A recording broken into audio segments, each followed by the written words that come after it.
యజ అంటే పూజ, జయ అంటే పూజ. అంటే ఎవరికైనా జయ కొట్టి ఏమన్నా మన శబ్దంతో వాళ్ళని పూజ చేస్తున్నట్టు లెక్క.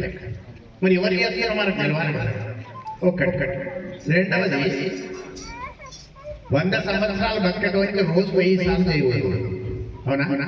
ఎవరికి లేని ఎంగుబాయ పరమేశ్వరుడు ఎన్నిసార్లు చేయబోతున్నాను ఒకసారి ఆలోచన చేసుకోవాలి. గట్టిగా ఉండాలి జయనాలు. ఎంత గట్టిగా ఉండాలంటే మగవాళ్ళ నుంచి ఎట్లయినా మాట్లాడలేరు కదా. ఇక్కడ అమ్మని ఎట్లయినా గట్టిగా ప్రేమతో మాట్లాడతారు కాబట్టి ఇక్కడ ప్రేమతో చేయాలి. మగవాళ్ళు ఎవరైనా ఉంటే 2 చేతులు పైకి హ్యాండ్స్ అప్ అంటారు కదా, అట్లా ఇక ఇంట్లో అట్లా ఉంటారు కాబట్టి ఇక్కడ హ్యాండ్స్ అప్ చేసుకొని హెడ్ డౌన్ చేయాలి. అప్పుడేమైతుంది మనకి ఎక్కడ హ్యాండ్స్ డౌన్ కాదు, హెడ్ అప్ అయిపోయింది. ఆ విధంగా వచ్చి ఇక్కడ తల వంచితే ఎక్కడ తల వంపు రాదు. ఒక్కసారి మళ్ళీ జయనాథం చేసుకుందాం. భోళా శంకర భగవానికి శంకర భగవాన్, అన్నపూర్ణ మాతాకి మాతాకి అన్నపూర్ణ మాతాకి, రాజా రామచంద్ర భగవానికి రామచంద్ర భగవానికి, పవన సుత హనుమానికి హనుమానికి, మదనానంద సరస్వతి స్వామి భగవానికి, ఆనంద సరస్వతి భగవానికి జై. శ్రీకృష్ణానంద సరస్వతి స్వామి భగవానికి ఆనంద సరస్వతి భగవానికి జై. జ్యోతిర్లింగ స్వరూప శివ భగవానికి శివ స్వామి భగవానికి జై. జగదంబ మహారాజ్ఞి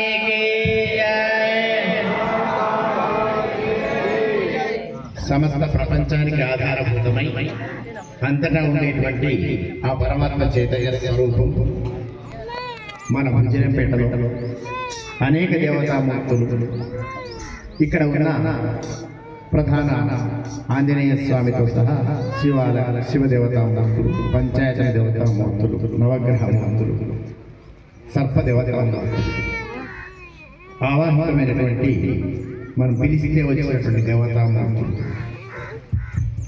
గురుస్వాములుగా శివపూజలు చేయిస్తున్న శివపూజ చేయించేటువంటి గురుస్వాములుగా ఉన్న దేవతామూర్తులు, మాలాధారులైనటువంటి దీక్షా దేవతామూర్తులు, అందరికీ ఆతిథ్యం ఇస్తున్న ఈ గ్రామ దేవతామూర్తులు,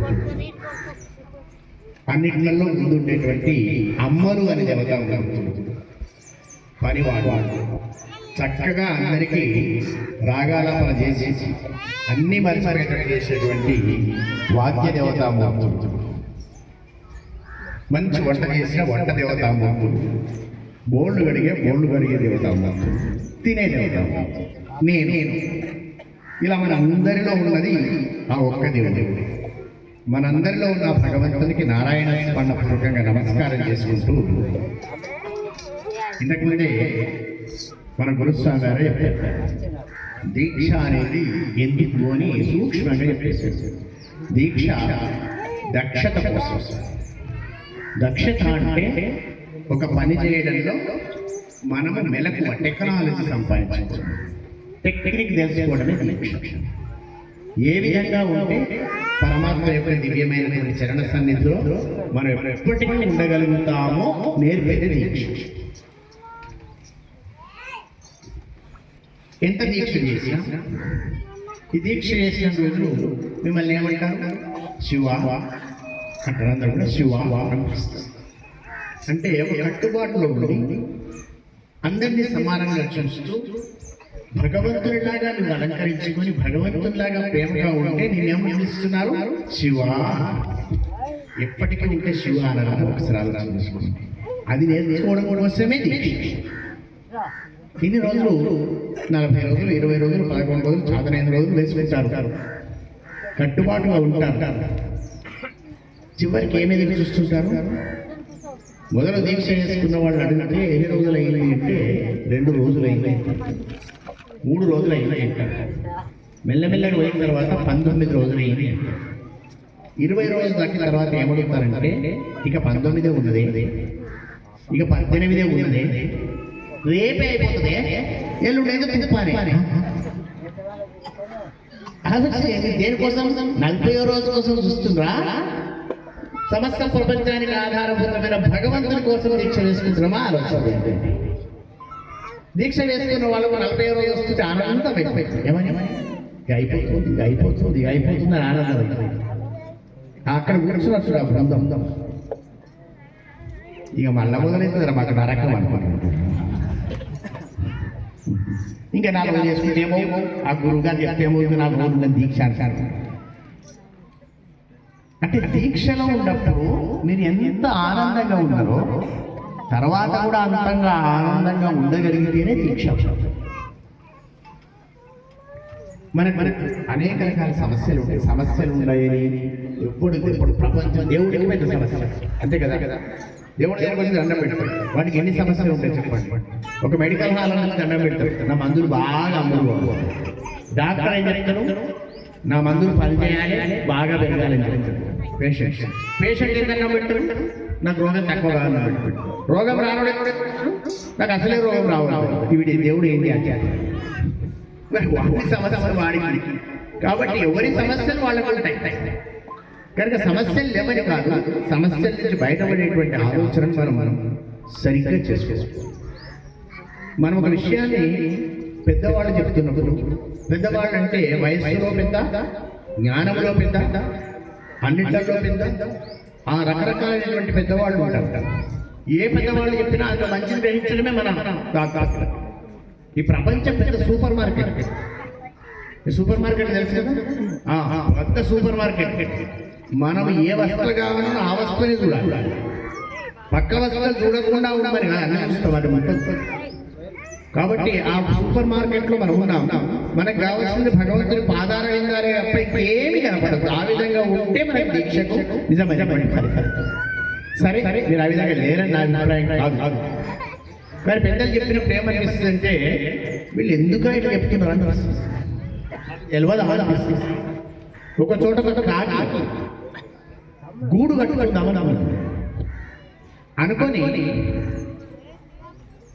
ఎత్తుకుంటే ఒక చెట్టు దగ్గర ఆ చెట్టు ఏరు అంచున పెద్ద చెట్టు.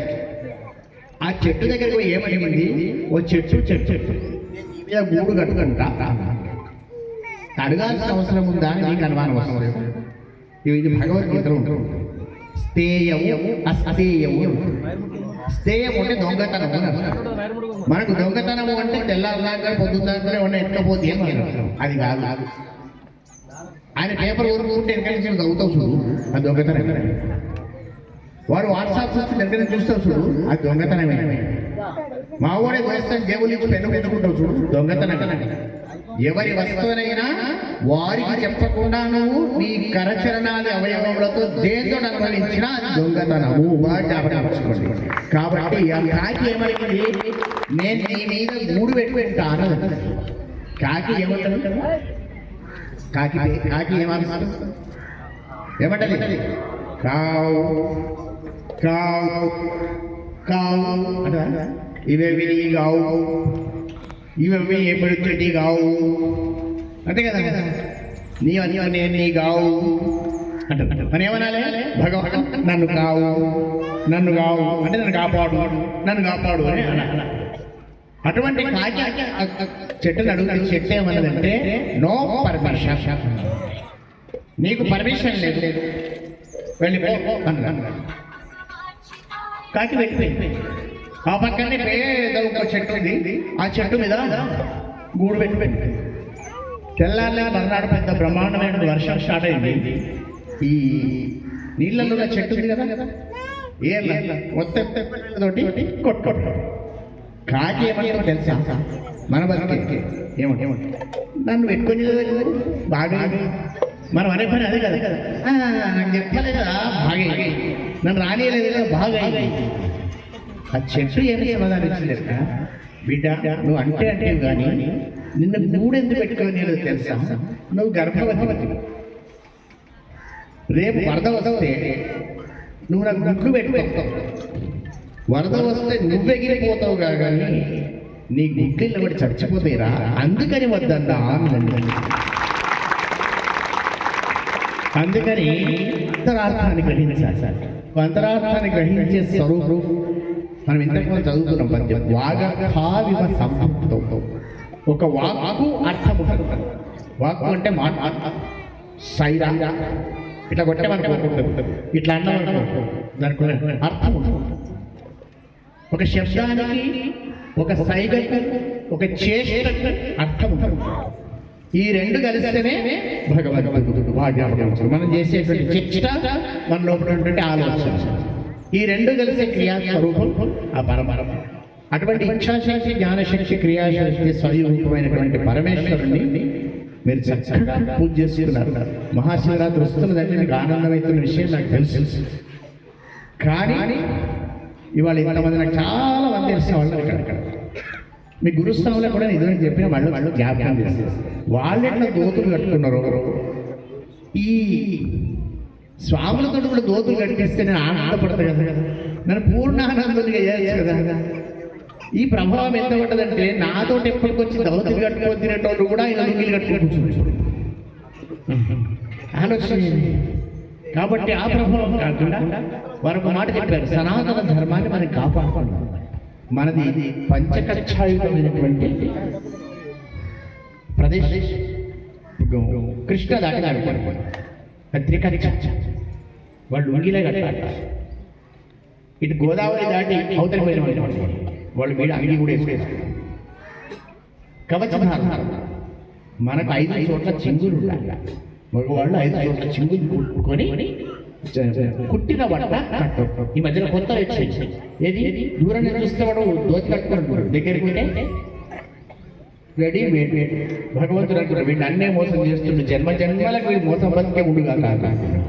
కాబట్టి అది అటువంటి కాకుండా మరి చక్కగా అంటే సనాతన ధర్మం అంటే ప్రపంచంలో ఎక్కడ లేనటువంటిది మన భారతదేశంలో ఉన్న గొప్ప ధర్మం సనాతన ధర్మం. అది వెనుకటి నుంచి ఉన్నది, ఇక ఉంటుంది, ఇక ముందు ఉంటుంది. కాబట్టి దాన్ని మనం కాపాడుకోవాలి. కనుక మంచిగా ఇవాళ ఇంతమంది పరిచయం ఉన్న వ్యక్తులు అందరి దాదాపుగా ముఖాలు చూస్తే ఊరు కాకుండా కనీసం తెలిసిన గుర్తుపట్టు ఆనందం అనిపిస్తుంది. ఇక నాకు 4 రోజులు అయినాక, శివరాత్రి అయిపోయి 2-3 రోజులు అయినాక నా బండి పోతుంటే మీరు నా బండి కంటే ఎక్కువగా ఇట్లా తిరుగుతుంటా. నా బండికి పొగ ఎక్కడి నుంచి వస్తుంది, మీ పొగ మీది నుంచి ఇట్లా పోతుంది అనుకోండి. మొన్నటిదాకా బాగానే ఉండే కదా పిల్లగాడు అని నేను అనుకోవాల్సి వస్తుంది. కాబట్టి ఒకసారి దీక్ష వేసుకున్నప్పుడు మనలో గుణాన్ని పరమాత్మ దగ్గర సమర్పణ చేయాలి. ఇంత ఏమీ లేదు. దానికి ఒక్కసారి మీరు ఏమి చేస్తున్నారని చెప్పాల్సిన అవసరం లేదు. ప్రతి వాణిలో దుర్గుణం ఉంటుంది, ప్రతి వాణిలో సుగుణాలు ఉంటాయి. కాబట్టి మనలో ఉన్న ఒక చెడ్డ గుణం భగవంతుడు సమర్పణ అయిపోయింది. ఆ తర్వాత లేదా మిగతా పదార్థాలు ఏదైనా ఉండొచ్చు. అదే కదా ఒక పేద లక్షణం ఉంటుంది అందరికీ, తప్పులు తీసుడు, తప్పులు చేసేసు. ఎవరు వచ్చినా తప్పు తీస్తాం, మనము వాడిని తప్పుగా చూస్తున్నాం. ఈ రెండు లేకుండా ఆ గుణాన్ని పరమాత్మ సమర్పణ చేద్దాం. పరమాత్మ అంటే ప్రేమ స్వరూపం.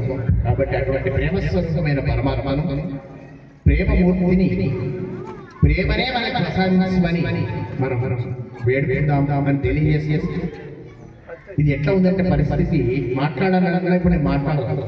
మీరు జైల్లో కూర్చున్నట్టు ప్రేక్ష చూస్తున్నట్టు మీరు ఎదురు చూస్తుంటారు. టైం అయినంత పరిగెత్తి వస్తుంటుంది. కాబట్టి అయినప్పటికీ కూడా మరి నా మీద ఉన్న ప్రేమ, మన మధ్య ఉన్నటువంటి గురువు గారి ఇచ్చినటువంటి అనుబంధం వల్ల 4 మాటలు చెప్పగలిగినాను. మీరు ఎన్ని పూజలు చేసినా, ఎన్ని వ్రతాలు చేసినా ఒక మాట జ్ఞాపకం ఉంచుకోండి. తల్లిదండ్రులను, అత్తామామలను, గురువు గారిని, ఆపదలో ఆదుకున్న వారిని కనుక కష్టపెడితే ఈ పూజలన్నీ సున్నా, ఎందుకు పనికిరావు. కాబట్టి తల్లిదండ్రుల ప్రేమతో చూడండి, అత్తమామలు ఆదరించండి, గురువు గారితో మంచిగా ఉండండి, ఆపదలు ఆదుకున్న వారి కృతజ్ఞతగా ఉండండి. ఆ శక్తిని ప్రసాదించి వారి గురువు గారిని వేడుకుంటూ నా యొక్క వాడికి విరామాన్ని ఇస్తున్నాను. ఒక్క నిమిషం నామస్మరణ చేసుకుందాం. నమ శివాయ నమ శివాయ నమ శివాయ నమ శివాయ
అర్జున రూప మహిమేంద్ర భావం శ్రీశైలలింగం శిరసా నమామి పాకశాసన విష్ణు బ్రహ్మాది వందనం